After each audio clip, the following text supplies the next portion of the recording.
톨스토이의 소설 전쟁과 평화는 지금으로부터 210년 전인 1812년에 프랑스가 러시아를 침공했던 전쟁이 배경입니다.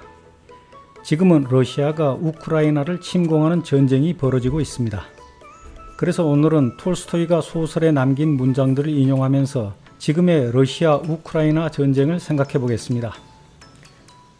전쟁이라는 게임은 얼마나 더 복잡한가. 그것은 시간이라는 일정한 조건에서 일어나며 그 안에서는 한 사람의 의지가 생명 없는 기계들을 조종하는 것이 아니라 모든 것이 다양한 의지들의 수많은 충돌에서 생겨난다. 톨스토이는 프랑스 러시아 전쟁이 어느 한두 사람, 즉 프랑스 황제 나폴레옹과 러시아 황제 알렉산드르 1세의 의지가 아니라 그 당시 프랑스, 러시아 및 유럽 사람들의 다양한 의지들의 수많은 충돌에서 생겨났다고 말합니다. 톨스토이가 아직도 살아있다면 지금의 러시아 우크라이나 전쟁도 어느 한 사람, 즉 푸틴의 의지가 아니라 러시아, 우크라이나, 유럽, 미국의 다양한 의지들의 수많은 충돌에서 생겨났다고 말할 것입니다. 톨스토이는 또 말합니다. 국민의 안정이 위협받았다고만 가정하며 모든 행동은 정당화된다. 공포정치의 모든 참상은 그저 국민의 안정에 대한 걱정에 근거하여 일어난 것일 뿐이다. 러시아의 푸틴은 우크라이나의 정치적 행동이 러시아 국민의 안정을 위협하였다며 우크라이나 침공을 정당화하였습니다. 미국과 EU는 러시아의 우크라이나 침공이 미국민의 이익과 EU 회원국 국민들의 안정을 위협하였다며 우크라이나에 대한 군사 지원을 정당화하였습니다. 국민의 안정이 위협받았다고만 가정하며 모든 행동은 정당화된다는 톨스토이의 말이 옳다면 러시아 우크라이나 전쟁과 주변국들의 모든 행동도 정당화됩니다. 도진개진입니다. 그리고 톨스토이는 전쟁이라는 것이 몇 사람의 의지에서 비롯되는 것이 아니라 어떤 질서, 즉 여러 가지 상황들이 모여 누적된 결과라고 말합니다. 톨스토이의 말을 들어보겠습니다. 도대체 누가 그를 사형에 처하고 죽이려고 모든 기억과 열망, 희망과 생각을 가진 피에르의 생명을 앗아가려고 했던가? 누가 그런 짓을 했단 말인가? 피에르는 어느 누구도 그런 짓을 하지 않았음을 깨달았다. 그것은 질서, 즉 상황들이 모여 누적된 결과였다. 어떤 질서가 그를, 피에르를 죽이고 그의 생명을, 그의 모든 것을 뺏어가고 그를 소멸시키고 있었다.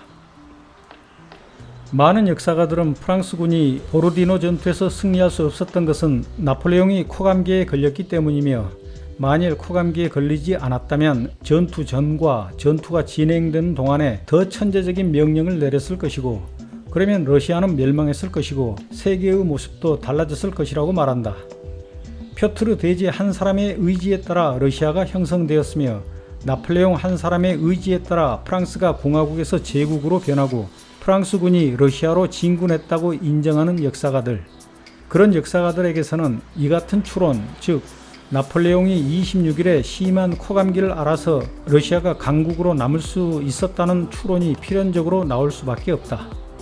그러나 표트르 1세 한 사람의 의지로 러시아가 형성되었다는 주장, 나폴레옹 한 사람의 의지로 프랑스 제국이 수립되고 러시아와의 전쟁이 시작되었다는 주장을 인정하지 않는 사람들에게 그러한 추론은 믿을 수 없고 비이성적일 뿐만 아니라 인간의 모든 본질에 반하는 것으로 보인다.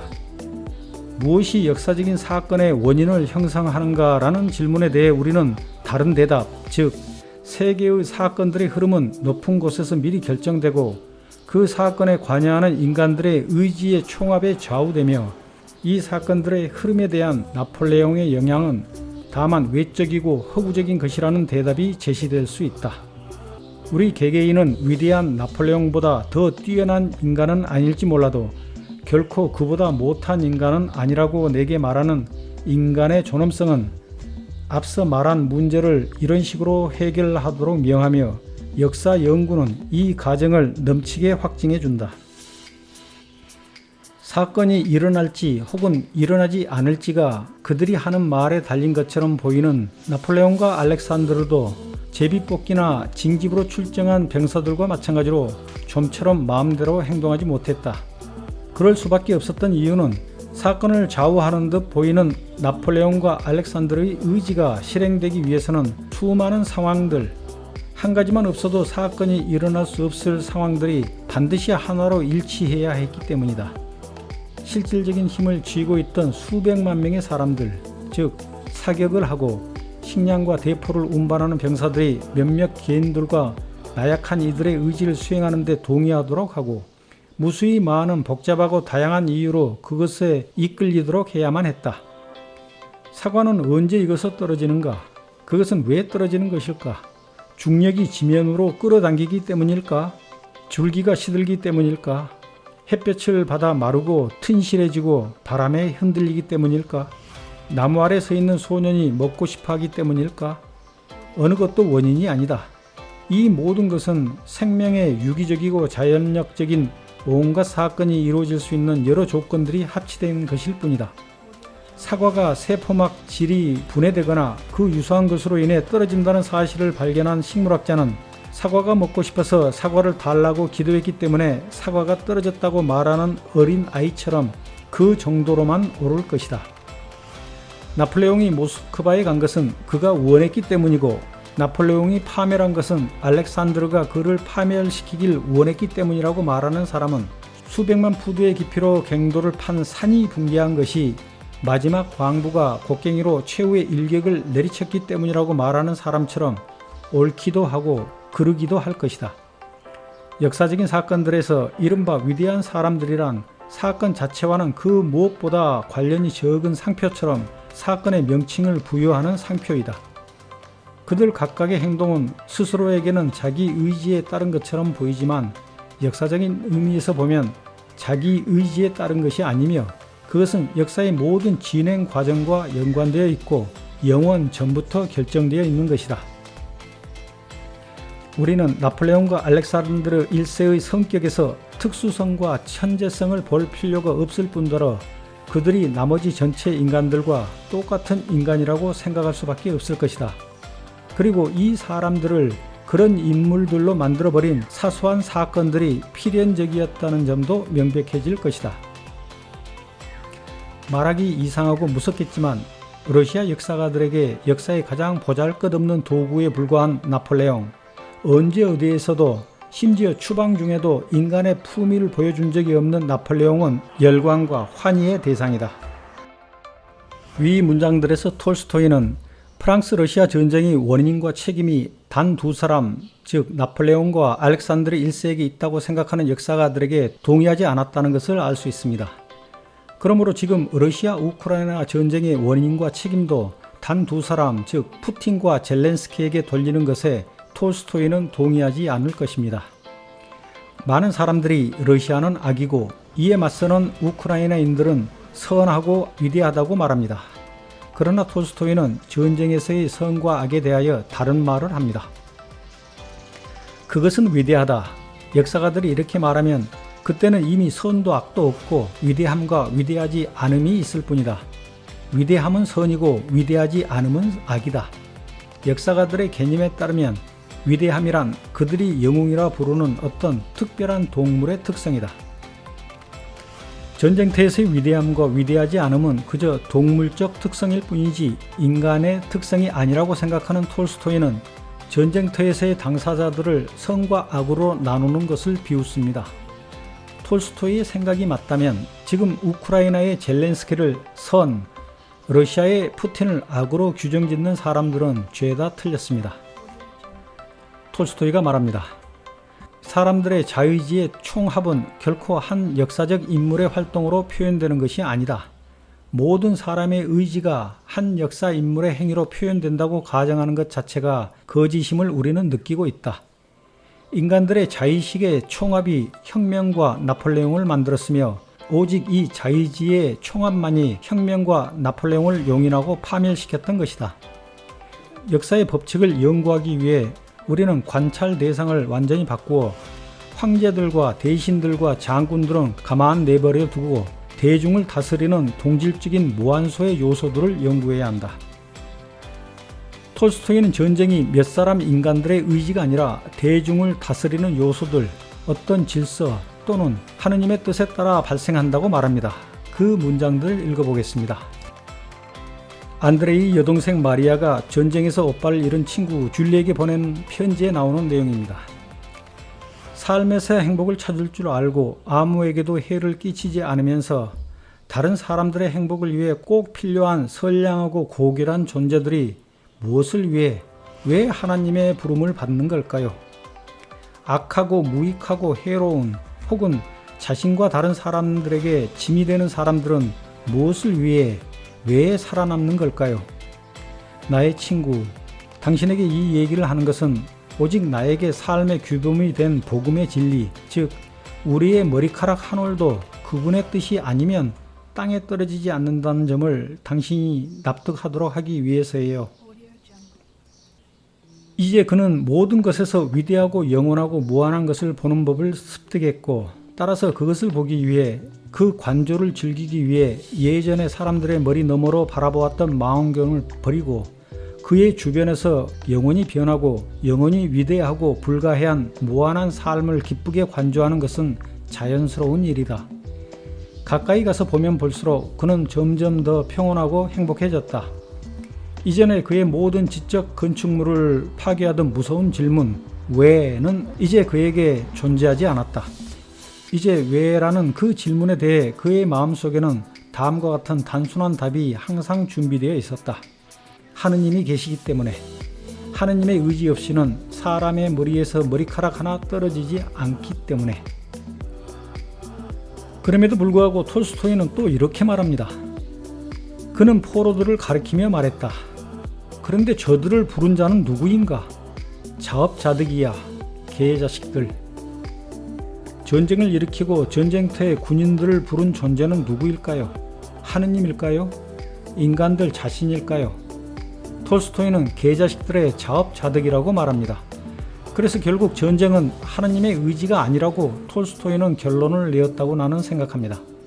그리고 전쟁이 몇 사람, 즉 나폴레옹이나 푸틴, 젤렌스키, 바이든의 의지에 의해 벌어지는 것이 아니라 그자들을 포함한 수많은 정치인, 무기, 석유, 가스, 식량 판매상, 철없고 단순 무식한 군인 등 수없이 많은 사람들 또는 수없이 많은 개자식들의 탐욕과 이해관계들이 뒤엉키는 과정에서 필연적으로 결정되는 것이라는, 인간의 삶에서 가장 추악한 짓이라는 것이 톨스토이의 생각이라고 나는 생각합니다.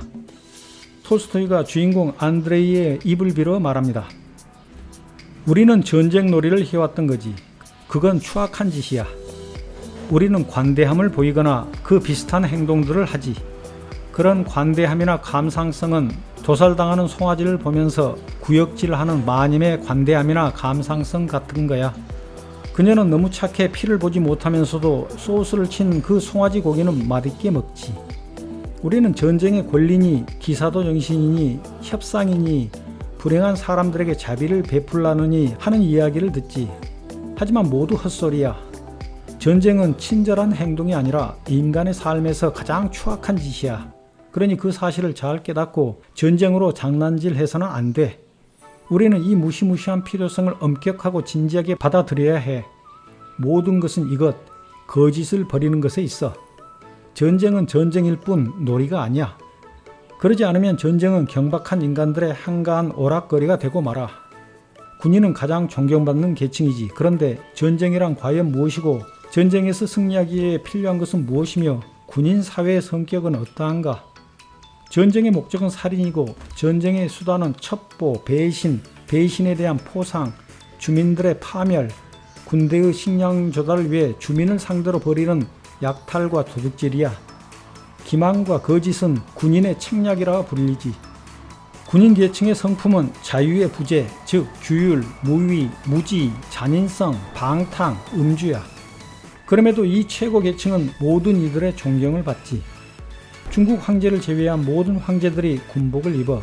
그리고 사람들을 더 많이 죽인 사람에게 더 큰 포상을 내리지. 매일 수많은 언론과 사람들이 우크라이나의 참상을 말하고 분노합니다. 그러나 톨스토이는 전쟁이라는 것이 원래 그런 것이라고 말합니다. 까마득한 옛날부터 그러하였으니 전혀 새로울 것도 이상할 것도 없습니다. 전쟁에서 부도덕이라느니 범죄라느니 말하는 것은 모두 기만이고 거짓이며 헛소리라고 톨스토이는 말합니다. 나도 톨스토이의 말에 공감합니다. 왜냐하면 그렇게 말하는 미국도 민간인들을 상대로 핵무기와 화학무기를 사용했고 이라크와 아프가니스탄의 민간인 시설들을 공격했으며 이스라엘은 수십 년 전부터 지금까지 줄곧 팔레스타인 민간인들을 공격하고 있으니 말입니다. 그래서 우리는 근본적으로 부도덕하고 근본적으로 범죄적인 전쟁을 무조건 피해야 합니다. 톨스토이가 또 말합니다. 군대가 승리하면 승리한 국민의 권리는 패배한 국민의 희생으로 인해 강해진다. 러시아, 우크라이나, 미국 그리고 EU 회원국 국민들은 자국민들의 권리가 패배한 러시아 국민의 희생으로 인해 강해지기 위해 전쟁에서 이기려고 애를 씁니다. 그래서 일단 시작된 전쟁에서는 어느 편 국민이든 물러서거나 양보하려 들지 않습니다. 이제 톨스토이는 하나님의 의지에 매달리지 않고 인간들에게 인간들의 의지로 전쟁을 그만두라고 말합니다. 예전에는 아침 햇살을 받은 총검의 반짝임과 연기로 그토록 활기차고 아름답게 보이던 들판에 이제는 습하고 옅은 안개와 연기가 깔리고 질산칼륨과 피의 시큼하고 이상한 냄새가 났다.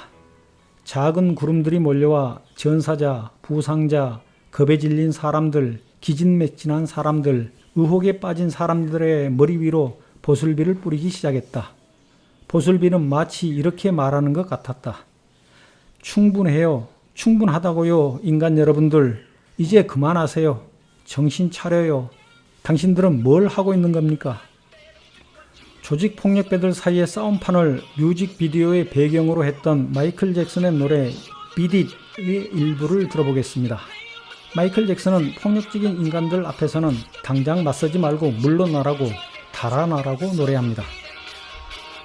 그냥 물러나요. 달아나요. 아무도 지고 싶어 하지 않지요. 얼마나 멋지고 강한 싸움꾼인지 보여주고 싶어 하지요. 누가 옳고 그른지는 중요하지 않아요. 그냥 물러나세요. 그러나 지금 당장에는 물러나더라도 폭력배들을 이길 수 있도록 충분한 준비를 갖춘 다음에 보복해야겠지요. 전쟁터가 러시아 땅이 아닌 우크라이나 땅에서 벌어질 것이고 러시아를 굴복시킬 수 없다는 것을 짐작했음에도 불구하고 전쟁에 이끌려 들어갔다면 우크라이나 국민들은 현명하지 못했습니다. 당장에는 모든 방법을 동원하여 전쟁이 아닌 평화를 선택한 다음에 전쟁터가 러시아 땅이 되고 러시아를 이길 수 있을 때를 기다리면서 준비했어야 슬기로운 국민들입니다. 아무리 값비싼 평화의 대가를 치른다 하더라도 전쟁보다 평화가 더 저렴하거든요. 감사합니다.